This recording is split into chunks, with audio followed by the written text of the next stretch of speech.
I've made a few videos in the past about Valve's digital card game Artifact and how it's been one of the company's least successful endeavors in its long-standing history. Less than 2 months after its November 28, 2018 release, the player base had dipped by a whopping 97.5%, from a peak of 60,000 concurrent players to an average of 1,500 concurrent players, as reported by Kotaku on January 16, 2019. Then, a month and a half later, in early March 2019, we learned that the player base had dipped even more, with Artifact now having lost 99% of its players, with an average of 600 concurrent players a month. Fast forward to today, April 1st, 2019, and one gander at Steam charts will reveal that the downwards trend has only continued over the past few weeks, with concurrent players now averaging at less than 300, which means that the game has now lost 99.5% of its entire player base.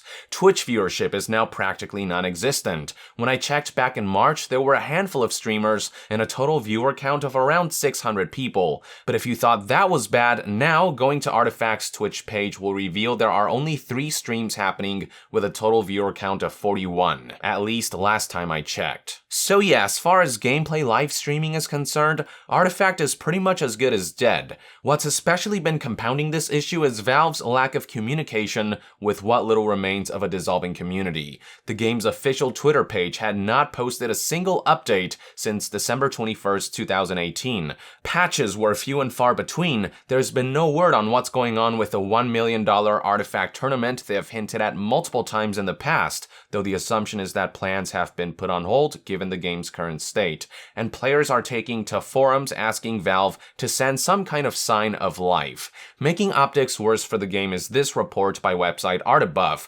detailing how the Artifact development team has likely been scaled down, with Richard Garfield being among those who were laid off. If you don't know who Richard Garfield is, he's not only the creator of Magic the Gathering, he's also the lead designer of Artifact. While Richard did state in a statement to Artibuff that he would continue to offer feedback and advice in an ongoing gratis capacity because he wants to see the game get its bearings back, the perception this all ultimately exudes to the community is that the game is pretty much dead.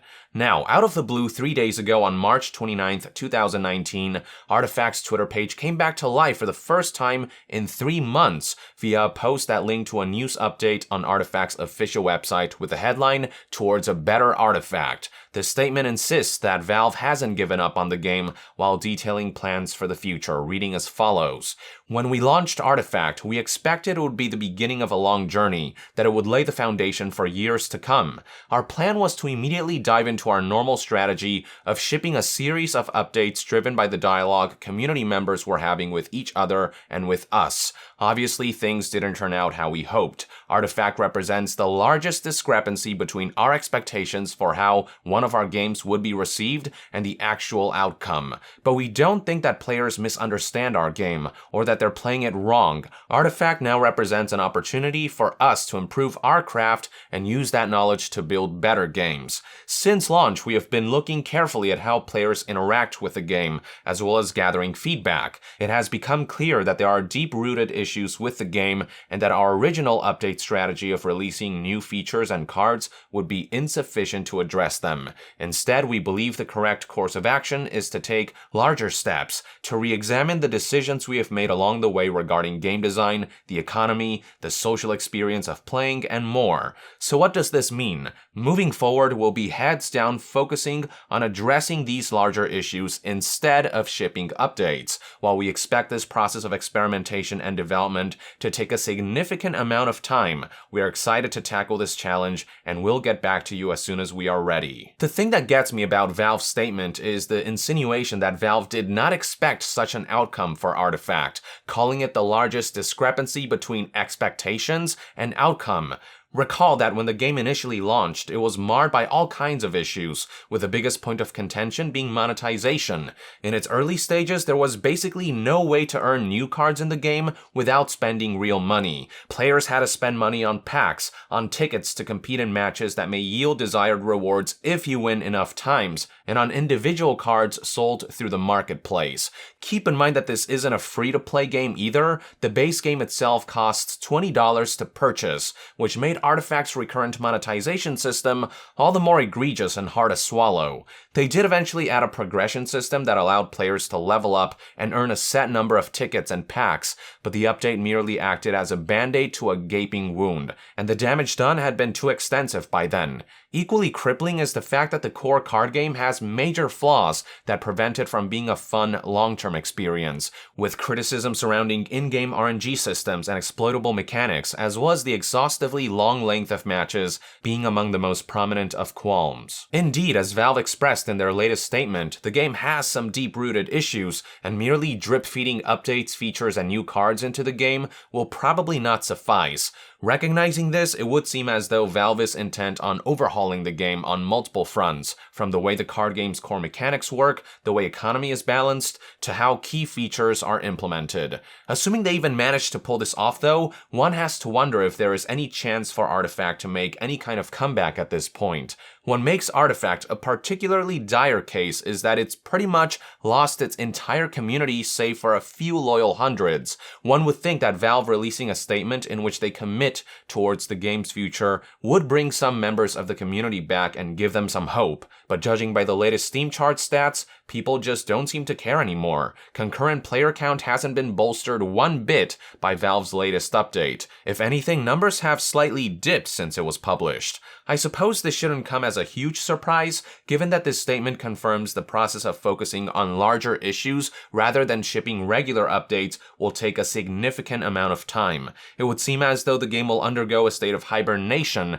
and stay in its current untenable state for a while, with the assumption being that Valve will take all the time they need to redesign the game from top to bottom before releasing one giant update ways down the line.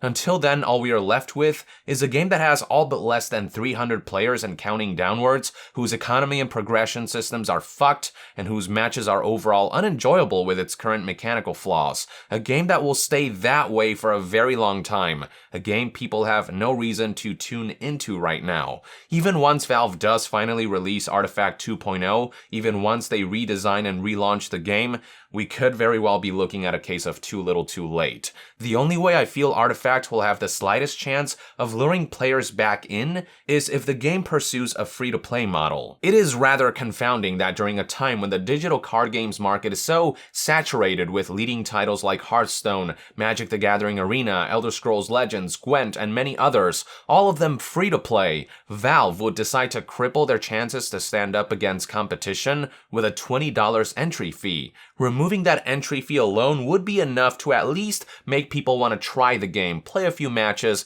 and see if it's their cup of tea. But of course, it's just as pivotal to have a game that's actually fun to play, an economy system that feels reasonable, a progression system that will keep players coming back, features that will convenience the players, so on and so forth, all areas where Artifact is currently lacking. Whether Valve will be able to get the planned Artifact overhaul right remains to be seen, but unless the development team pulls nothing short of a Final Fantasy XIV A Realm Reborn, it seems doubtful to me at least that Artifact will ever be able to compete with the genre's current major players. The bad press and grim outlook surrounding this title have generated all kinds of preconceived notions and stigmas, which is incredibly difficult for new brands to overcome. Brand image is a key part of any product success, and Artifacts has been dragged through the mud since the day it was announced to fans collective aww.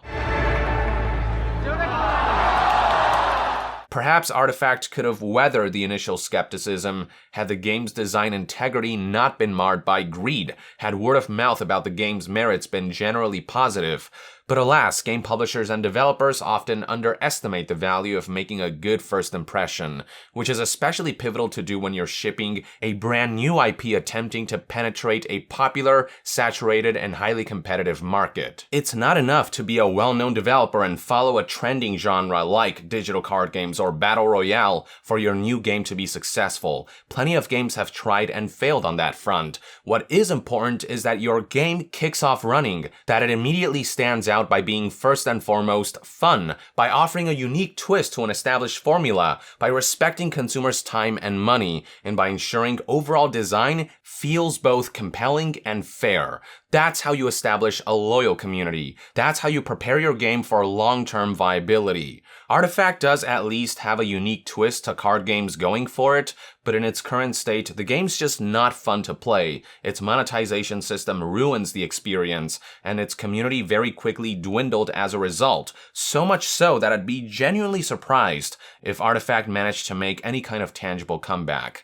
Hey, that's just sort of what happens when you let greed and short-sightedness take over. In their greed, publishers often forget that the lifeblood of any live service are the players, so they'll be shocked to discover that screwing players over with unfinished, half-baked, money-milking machines disguised as games will result in that lifeblood hemorrhaging en masse. They'll find an unforeseen discrepancy between their expectations and the outcome. They'll be genuinely shocked that players won't just bend over backwards and let themselves be swindled when, to anyone looking from the outside in, predicaments like Artifact's dire situation is about as 1 + 1 = 2 as you can get. These are one man's perspective on the situation anyway. I'd love to hear what your take is on Valve's update on the state of Artifact in the comments below. With that, I would like to end this news update and discussion video. Thank you for tuning in. To be further updated on all things gaming news, reviews, and discussions, stay tuned right here on Young Yeah.